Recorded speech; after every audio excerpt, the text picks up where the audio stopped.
I don't think it's it's not rocket science where we are right now and what our strategy is going to be moving forward. We've got a number of guys that are UFAs that are veteran players that are going to elicit some attention around the league for teams that are preparing for a playoff run, and we'll be in on all those conversations. But it's a tough market to predict at this point. But we'll be having those discussions. It's been pretty quiet through the Olympic break, but I think that starting today it'll start to heat up on a day-to-day basis. Do you feel like this is the opportunity to get your draft picks back that you don't have for the upcoming draft? Yeah, I do. I'd be disappointed if we weren't able to get our second or a third rounder back, and potentially more than that. If we're sitting at the draft with our first pick and then we're not picking again to our fourth round, I think that'd be disappointing. So that's exactly what we're gonna try and do, is get those picks back. You want some prospects for some of these players you might want to trade, though? Somebody else's prospect who's a little closer to being in the NHL in a draft pick? Yeah, that's an ideal situation. Those prospects are for the reasons that you mentioned, are more difficult to obtain. So it's all trying to put a value, a market value on what our players are going into this deadline, and trying to maximize our return on these players. And hopefully it heats up. I think a lot of our guys are going to be secondary market players that everybody's going to be looking for the high-profile guys, the real high-end guys. We maybe have one or two of those guys, but outside of that, I think we're a secondary market, and that's when we'll try and get some interest and try and get some activity in the market. So would you go to an older player like Ryan Smith and say, do you want to be traded? Well, those are conversations that are private conversations between the player and the organization, and I'm not going to comment on what my strategy is for those players. But would you feel compelled at least to have the conversation with them and feel them out, or as the GM, are you free to trade whoever you want? I think to answer your question differently than how I answered it to Maddie, I will say there is a certain amount of loyalty that can be expected from players that have played here a number of years and played very hard and giving their all to the organization. Craig, presumably you've thought about all sorts of situations and scenarios. Do you want to be a little more aggressive when it comes to this deadline, or how do you try to approach everything? Well, I don't know if aggressive. We're going to be aggressively speaking to teams and letting them know what we're trying to do.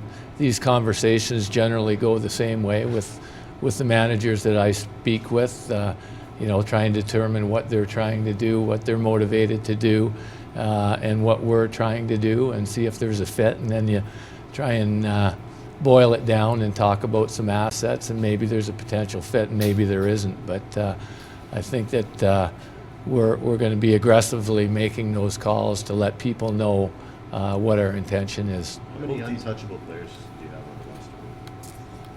the roster? I never go down that path of untouchable. I think that there are guys certainly that I'm valuing more than the rest of the league, probably. We've paid a pretty serious and severe price for a lot of these players that we're not going to be parting with, but I don't want to go down the path of untouchables. Greg, you got two UFA goalies. Do you want to see a guy like Scrivens play more games down the stretch before you decide, okay, we sign this guy for a long-term deal, or because he's been a career basically backup? Yeah. Well, I think those are discussions that I'll have or am having with the representatives, and try and determine if there's a fit. I know there's great opportunity here for goaltenders. They've got a great opportunity to compete for a number one job here, and that's valuable. to them. So the opportunity is there, and we'll see if there's a fit with our present goaltenders. Still look at UFA goals for the summer. You wouldn't close that door. Other No, teams, UFA no, goals. no. I think we're very active in understanding what the market is for all positions on UFA players. What's your position with your first pick? Well, it's premature. Last year I said I was open-minded. This year I'm open-minded as well. You have to be, and it's just determining what the value is, what you can get for that pick.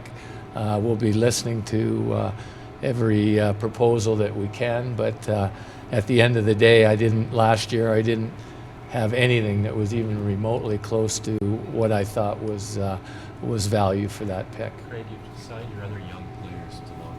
How are you on the Justin Schultz since his contract? Yeah, I think with Justin, it'll be after the deadline. I've had some preliminary conversations with his representation, and after the deadline, I think we'll get down to more serious discussions with Justin. Do you consider him in the same boat as Paul and in other words, like a 6-year, 7-year contract, or is it? It all depends on the number on the year-to-year part of the contract. If you're asking me, do I consider Justin Schultz in that skill level potentially? I do. I think he's a terrific talent. I think he's developing, has taken significant steps this year, maybe in the last 6 weeks in terms of really establishing himself as a guy that's got a very, very high upside. Given the quality of soon-to-be free agents or potential free agents and the depth of talent you have on this team, do you expect to be very busy here in the next little while? I do. I think we're hopeful that we can get a number of things done going into this deadline. We want to free up some roster spots too to try and give some of our young players that are playing well right now down in the American Hockey League an opportunity. And I mean, this is an unfortunate circumstance, but we have to take advantage of the position that we're in right now and try and accumulate as many assets as we can going through this deadline and open up some spots so our prospects down in the American Hockey League can get a look. Craig, this group has kind of gotten maybe not used to being in this position, kind of heading towards the last quarter of the season. Is there a message that you give these guys or say to these guys, that regardless of who gets shipped out or brought back in, as far as finishing off the season strong and whatnot? Well, I'm really happy with the messaging from the coaching staff. There's nothing I need to say to add any impact to that message.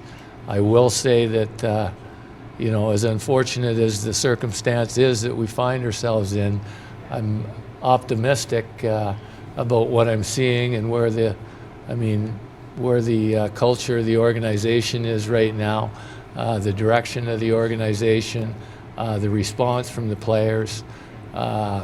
Generally very happy with the overall output of effort from our group, and I think I know there are better times ahead. I mean, it's a shallow sentence, I guess, at this point right now, but the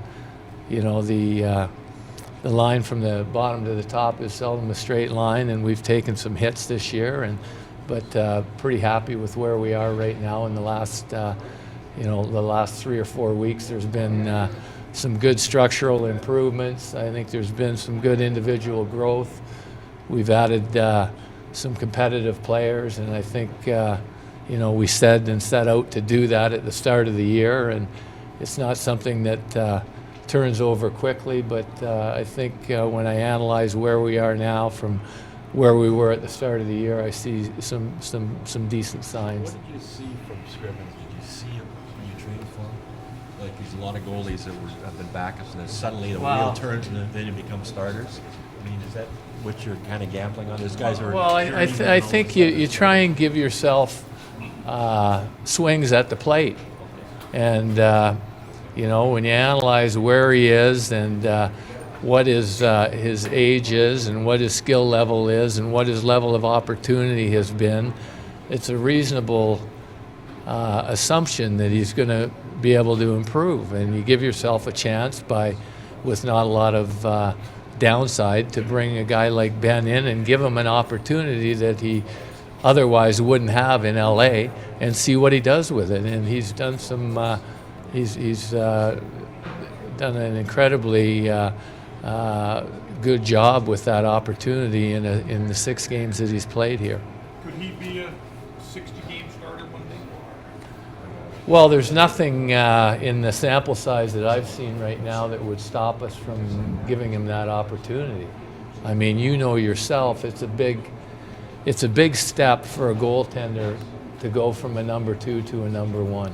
The emotional pressure on that goaltender, you know, it's hard to put your finger on why it's such a big step, but I've seen the burden be pretty significant too many times to underestimate how big a step it is.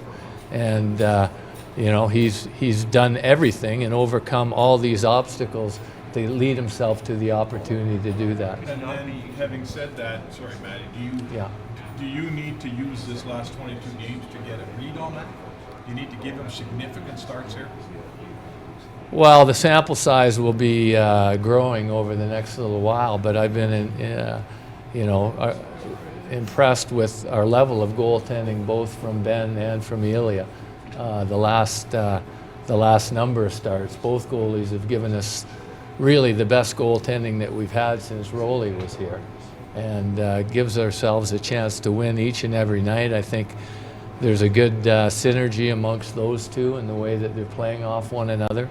And I don't see a big structural change in the way that we're going to use our goaltenders, but they will get that opportunity to continue. When you got Roley, he was a backup too, but he turned out to be a starter. Is that maybe in the back of your mind thinking, well, maybe Scrivens can be Wayne? Well, Roley had great stretches as a number 1 leading up to when we had him, but it's just, you don't want to be overly optimistic, but you don't want to be pessimistic either. I mean, you have to make your decisions based on what your eyes and the stats are telling you. And in anybody's estimation, that decision would be we've seen lots out of him. His numbers are terrific. His performance has been terrific. I think he's had a good stabilizing effect verbally with the team, and he's deserving of more opportunity. Craig, Kevin Lowe said that one of his jobs at the Olympics was to kind of look at players and put together a list. Good, Nash. Look at that process going.